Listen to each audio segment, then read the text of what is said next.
काय आहे पंढरपूरचं महत्व, काय त्या नदीमध्ये स्नान केल्यानंतर काय मिळतं, हे प्रश्न त्यांना विचारा. तुम्हाला तुमच्या आयुष्यात असणाऱ्या संकटांचा मार्ग त्या ठिकाणी सापडेल.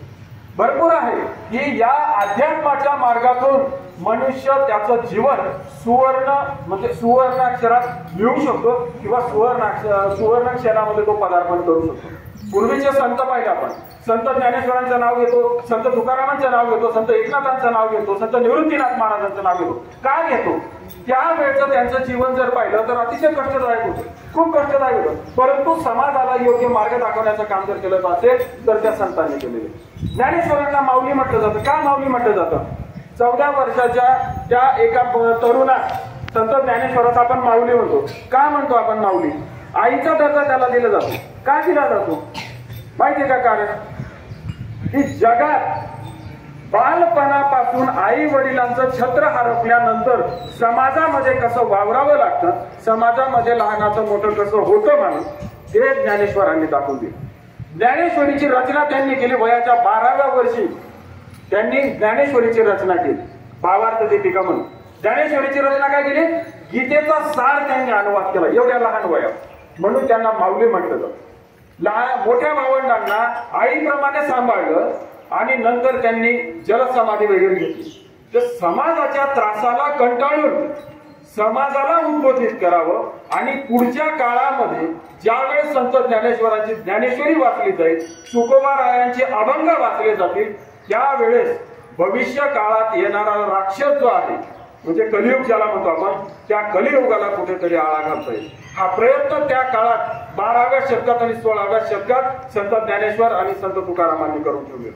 आणि म्हणून त्या अभंगाचा आधार घेणं गरजेचं आहे, त्या अध्यात्माचा आधार घेणं गरजेचं आहे. आज आपण छान अशी वेशभूषा करून आलेलो आहे. गळ्यात टाळ आहे, कपाळी बुका लावलेला आहे, गंध लावलेला आहे, डोक्यावरती टोपी, धोतर घातलंय, कुर्ता घातलाय, छान असा नववाऱ्या साड्या घातलाय, छान असा सुंदर असा आपण साज आपण केलेला आहे.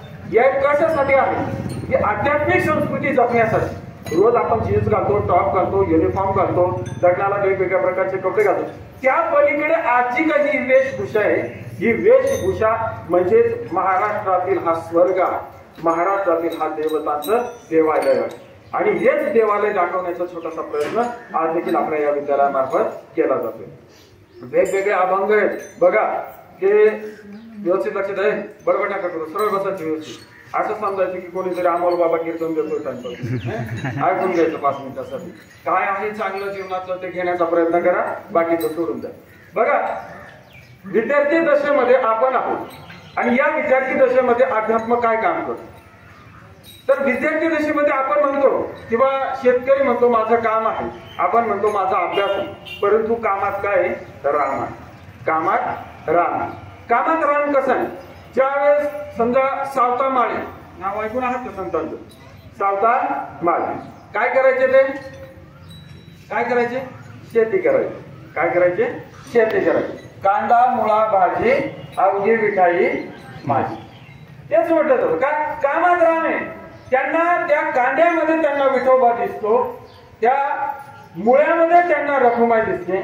तो भाजीपाला जो पिकवतात त्या भाजीपाला पिकवलेल्या त्या शेतामध्ये त्यांना काय दिसतंय? विठोबा रखुमाई. कामात राम आहे तुमच्या. मी अभ्यास करतोय, देवाचं नामस्मरण करा, रामकृष्ण हरी विठ्ठल विठ्ठल विठ्ठल विठोबा रखुमाई विठोबा रखुमाई. त्या ठिकाणी तुमचा अभ्यासही चालू द्या, त्याबरोबर कुठेतरी देवाला 5 मिनिटं सकाळ संध्याकाळी कुठेतरी वेळ द्यायला हवा. तो वेळ दिल्यानंतर आपलं काय होतंय की आपण त्या देवाच्या संपर्कात येतो. आणि त्या देवाच्या संपर्कात आल्यामुळे आपण जे काही करतोय, जो अभ्यास करतोय, तो आपला परिपूर्ण होतो. कुठलंही काम करत असताना शेतीचं काम घ्या, शेतीचं काम करत असताना आपण अभंग म्हटले, काय वाटतंय त्याच्यात? शेवटी कामात राम आहे. तुम्ही तुमचं कार्य करा आणि त्या कार्य करत असताना तुम्ही राम म्हणा, देवाचं नामस्मरण करा, तरी तुम्हाला देव पावण्याचे. असं नाही की तुम्ही इथून तुम्ही पंढरपूरला जा, तुम्ही तुळजापूरला जा, देव मंदिरात नाही सापडत. संत गाडगे बाबांचं वचन आहे ना, तर खरंच संत म्हणावं आणि खरंच गाडगे बाबांचं ते वक्तव्य म्हणावं की देव हा देवळात नाही, देव कुठे आहे? माणसाचा. संतांनी ते माणसंच ओळखले, त्या माणसात देव शोधला, तेव्हा कुठेतरी या माणुसकीचं दर्शन आज महाराष्ट्रामध्ये घडतंय. आणि संपूर्ण महाराष्ट्राच्या संस्कृतीचं ओळख ही अख्ख्या भारतात घेतली जाते. ही उगीच नाही घेतली जात. माणसामध्ये देव शोधायला हवा, सत्कर्म करायला हवं. वृद्धांना, अपंगांना, नंतर गोरगरीब असतील त्यांना आपण मदत केली पाहिजे, हवी तुम्ही मदत केली पाहिजे. त्याच्यातच तुमचा राम जपला जातो, त्याच्यातच तुमचं देवाचं कार्य होत असतं. एक संत तुकारामांचा एक अभंग आहे, पाठ नाही माझा, परंतु त्याच्यावर थोडस बोलायला नक्कीच आवडेल मला. तो अभंग थोडक्यात मी सांगू शकतो. बसा तुमचे बसा चल चल रकू माहिती लहान आहे ते जास्त आपल्याला सुद्धा माहिती. संत तुकारामांच्या अभंग गाथेतील 112व्या क्रमांकाचा एक छोटासा अभंग. काय काशी करीती गंगा भीतरी चांगा नाही तो, अधनी कुचर बाहेर तैसा नये रसा पाकाशी, काय केळे करती माळा भाव खळा नाही त्या, तुका म्हणे प्रेमे विन अवघा शीन बोधकून. या छोट्याशा 4 चरणांच्या या अभंगामध्ये संत तुकारामांनी मनुष्य जीवनाला खूप मोठा असा एक उपदेश दिलेला. हा उपदेश काय सांगतो की ज्या व्यक्तीचे अंतःकरण शुद्ध नाही, ज्या व्यक्तीचे अंतःकरण शुद्ध नाही त्याला देव पावणार नाही. तुम्ही आई वडिलांचं, समजा आपण विद्यार्थी दशेचाच विचार करूया, समाजाचा नव्हे.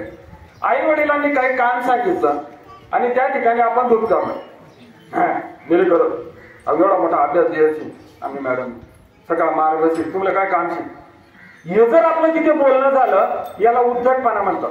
याला काय म्हणतात? उद्धटपणा. याचा अर्थ काय झाला? तुमचं अंतःकरण अशुद्ध आहे. काय आहे? अशुद्ध. मग शुद्ध करायला हवं. शुद्ध काय करायला हवं? आई वडील म्हणजे तुमचे परमेश्वर आहे. आई वडील म्हणजे तुमचे परमेश्वर आहे, देव आहे. तुम्ही जर त्यांच्या आज्ञेचं पालन केलं नाही आणि तुम्ही कपाळी बुका लावला, गळ्यात टाळ घातले आणि भजनाला येऊन बसला तर त्याचा उपयोग नाही, 100% नाही. ते तुमच्यासाठी देव आहे. पूर्वजांपासून सांगत आलेले आहेत, आता काय तर पुढे भविष्यात सुद्धा तेच सांगितले की या जिवंतपणी या समाजामध्ये या निसर्गामध्ये जर देव असतील तर ते फक्त आणि फक्त आपले आई वडील आहेत. हे त्यांच्यामुळे आपल्याला जन्म मिळालेला असतो आणि जर आपण त्यांचं काम ऐकलं नाही तर मला नाही वाटत की आपलं कुठलंही काम सार्थकी लागू शकेल. म्हणून आपण कुठल्याही कामात दुसऱ्याचं मन दुखावेल अशा प्रकारची आपली वागणूक नसते. दुसरी गोष्ट आपण काय करतो की चला आपण आज देवाला जाऊ, इंद्रायणीचं स्नान करू आणि देवाचं नामस्मरण करू, आपल्याला देव पावेल. तसं काहीही नसतं. तुम्ही गंगेला गेला आणि गंगेचा उगम ज्या ठिकाणी होतो हिमालयात, त्या ठिकाणी तुम्ही ते जल पिलं गंगेचं आणि मनात जर तुमचा पाप असेल तर ते गंगेचं पाणी तुमचं मन शुद्ध करू शकत नाही. त्याच्यात एक छोटंसं एक चरण आहे, काय? नाही निर्मळ मन काय करील साबण. साबण काय करतो? काय करतो? अंग धुतो, पोट गोरं करून टाकेल तुमचं मन गोरं करू शकत. त्यासाठी मन शुद्धच करावं लागतं आणि मन शुद्ध करण्याचा मार्ग असेल तर तो फक्त हा अध्यात्माचा मार्ग आहे. आणि म्हणून तुम्ही काहीही खा, काहीही करा, परंतु अध्यात्माचा मार्ग थोडासा अवलंबा. सकाळ संध्याकाळच्या देवाचं नामस्मरण तिथे नतमस्तक व्हा. नक्कीच आपलं मन शुद्ध होण्याचा तो प्रयत्न होत असतो. पुढे तुकोबाराय सांगतात की ज्याच्या मनामध्ये भक्तिभाव नाही, मस्त आपण आज समजा आता कपाळी गंध लावलाय, छान असा बुका तो टीका लावलेला, डोक्यावर टोपी ठेवलेली, वेशभूषा अतिशय छान, पण मनात जर देवाविषयी श्रद्धा नसेल, मनापासून केलं नसेल तर ती श्रद्धा काहीही उपयोगाची नाही. म्हणून माणसाचं मन अंतःकरण त्याचं शुद्ध असलं पाहिजे, जेणेकरून वरती तुम्ही जे भाव समोरून जे जगाला दाखवताय ते तुम्ही मनातून आहात का हा विचार स्वतः करणं गरजेचं आहे. म्हणून तुकोबारायांच्या अशा अभंग गाथेमध्ये भरपूर अभंग आहेत की जे जीवनाला कलाटणी देऊ शकतात, जीवनाला बदलू शकतात. छत्रपती शिवाजी महाराजांचे फोटो तुम्ही त्या ठिकाणी बघताय. 16व्या शतकातला फोटो आहे हा, की ज्या वेळेस छत्रपती शिवाजी महाराज संत तुकारामांच्या भेटीला जातात. संत तुकारामांच्या भेटीला गेल्यानंतर त्या ठिकाणी तुकोबारायांच्या चरणी नतमस्तक होतात. नतमस्तक का होतात? छत्रपती ज्याला म्हटलं जातं जो पुन्हा पुढेही झुकत नाही, कारण तो प्रजेचं हित पाहतो. जो प्रजेचं हित पाहणारा राजा ज्यांच्या चरणी नतमस्तक होतो त्यांचे चरण किती पावन असतील याचा विचार आपल्या समाजाने आपण करायला गरजेचं ज्या आपण जी वेशभूषा पाहू शकतो, संत तुकाराम महाराजांच्या वडिलांनी ती श्रीमंती कोणाचीच नव्हती. आजच्या काळामध्ये सुद्धा एवढं कोणी श्रीमंत व्याजाने पैसे वाटत होते. संत तुकाराम महाराजांचं घर जे आहे ते काय करत होते, व्याजाने पैसे होते. त्या काळात एवढी श्रीमंती होती, महाराष्ट्रात एवढं कोणी श्रीमंत नव्हतं. त्यावेळेस संत तुकाराम महाराज आमचे वडील त्यांचं घराने एवढं श्रीमंत होतं. श्रीमंतीला नाकारलं, धुतकारलं, बाजूला केलं आणि काय पत्करलं, अध्यात्म पत्करलं. अध्यात्म पत्करणं म्हणजे काय केलं की या समाजाच्या विवंचनेपासून कुठेतरी ते दूर केले आणि समाजाला मार्ग दाखवण्यासाठी त्यांनी पाऊल उचललं. आणि तो पाऊल उचलण्यासाठी प्रपंचाला पूर्णपणे बाजूला केलं आणि बाजूला केल्यानंतर आपल्या अभंगातून, आपल्या कीर्तनातून समाजाला उद्बोधित करण्याचं त्यांचं एक महत्वाचं असं खूप मोठं योगदान असं कार्य त्यांनी केलेलं. छत्रपती शिवाजी महाराज, आपण म्हणत होतो की महाराजांच्या मागे जर आपण त्यांचा काळ पाहिला, युद्ध करणे, शत्रूला तोंड देणे, समाज सांभाळणे, किल्ले सांभाळणे, भरपूर अशी कामं होती. कामात सुद्धा त्यांनी तो राम अवतार तुकोबारायांच्या त्या आपण कीर्तनात जाऊन बसायचे, जे ऐकायचे, त्याच्यापासून त्यांना प्रेरणा मिळाली. जिजाऊंनी त्यांच्यावर संस्कार घातले, त्यांना चांगल्या प्रकारचे विचार दिले, नक्कीच विचार दिले. त्या विचारांबरोबर त्यांनी संत ज्ञानेश्वरांचा, संत तुकारामांचे विचार सुद्धा छत्रपती शिवाजी महाराजांना दिलेले होते. तेच विचार छत्रपती संभाजी महाराजांना सुद्धा त्यांनी दिलेले होते आणि तेच विचार आपल्या विद्यालयामार्फत प्रत्येक विद्यार्थ्याच्या मनामध्ये सुद्धा असणं गरजेचं आहे. भरपूर असे अभंग आपण त्या अभंगांमधून शिकणं गरजेचं आहे. हे अभंग आपल्या तोंडपाठ यायला हवे.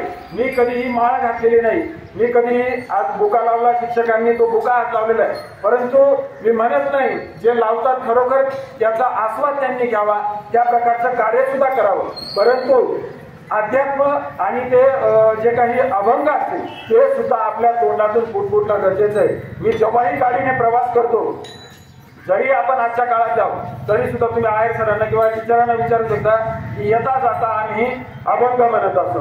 पांडुरंगा करू प्रथम नमन, दुसरे चरण संतांची. आयुष्यातलं पहिलं चरण असेल तर ते आहे पांडुरंग, विठोबारंग. अतिशय छान अभंग येतो. पांडुरंगा करू प्रथम नमन, पांडुरंगा करू प्रथम नमन, दुसरे चरण संतांची. दुसरे चरण संतांची. पांडुरंगा करू प्रथम नमन. अभंग आहे मोठा, माझा पाठ नाही आहे, जेवढा पावडता आणि तो मी मनामध्ये साठवलाय की त्याच्यापासून तुम्हाला तुमच्या जीवनाची दिशा मिळेल. तुम्ही जिथे कुठे हरलात, जिथे कुठे थांबलात, तिथून तुमची नव्याने सुरुवात या वेगवेगळ्या अभंगामधून होऊ शकते. की जीवनाचं पहिलं चरण असेल तर ते पंढरपूरवासी पंढरपूरवासी श्री विठोबा आणि रघुबाई यांच्या चरणी. आणि दुसरं चरण जे महत्वाचं जीवनातलं असेल ते आहे आपल्या महाराष्ट्रातील संत. की प्रत्येक त्या संतांच्या चरणी आपण नतमस्तक होणं गरजेचं आहे. आयुष्यात एकदा आला तर सर्वप्रथम रायगडी जा, ज्यांनी ज्या संतांची म्हणजे आज राखण केलेली आहे आणि जे आध्यात्मिक संस्कृती जपलेली आहे. स्वराज्याचं स्थापन आणि स्वराज्याचं संरक्षण या छत्रपती शिवाजी महाराज आणि संभाजी महाराजांनी केले. त्यांनीच या पालखींचं सुद्धा रक्षण केलेलं आहे, देवांचं रक्षण केलेलं आहे. एकदा रायगडी जा, दुसऱ्या वेळेस आळंदी जा आणि तिसऱ्या वेळेस तुम्ही एकदा देहूला जा. मन प्रसन्न होईल, नक्कीच मन प्रसन्न होईल. संत तुकाराम महाराज, त्याच्यानंतर विठोबा रखुबाई विषयी हरिपाठ आहे, तो सुद्धा खूपच छान आहे. तो सुद्धा तुम्ही म्हणायला हवा. मी जास्त वेळ तुमचा घेत नाही, परंतु अध्यात्म एवढा आहे की माणसाचा गळा शांत म्हणजे तो बसू शकतो, शांत होऊ शकतो, परंतु तो म्हणजे समुद्र एवढा अथांग असा या अध्यात्माचा वारसा आपल्या महाराष्ट्राला लाभलेला आहे. आणि त्या अथांग समुद्राच्या अध्यात्माच्या वारशातून एक थेंब जरी आपण प्राशन केला घेतला तरी तुमचं जीवन सफल झाल्याशिवाय राहणार नाही. सर्व आज या ठिकाणी आपण पांडुरंगाच्या चरणी नतमस्तक होऊया। यानंतर भजनाचा आस्वाद घेऊ। थोडासा मनोरंजक पद्धतीने टाळ आणि मृदुंगाच्या या गजरामध्ये आजचा आपण भजन किंवा हा कार्यक्रम साजरा करू। या ठिकाणी माझं मनोगत तुम्ही शांतपणे ऐकलं त्याबद्दल विठोबारायांच्या चरणी मी नतमस्तक होतो आणि आपले मनपूर्वक धन्यवाद देतो। जय शिवराय, जय संत।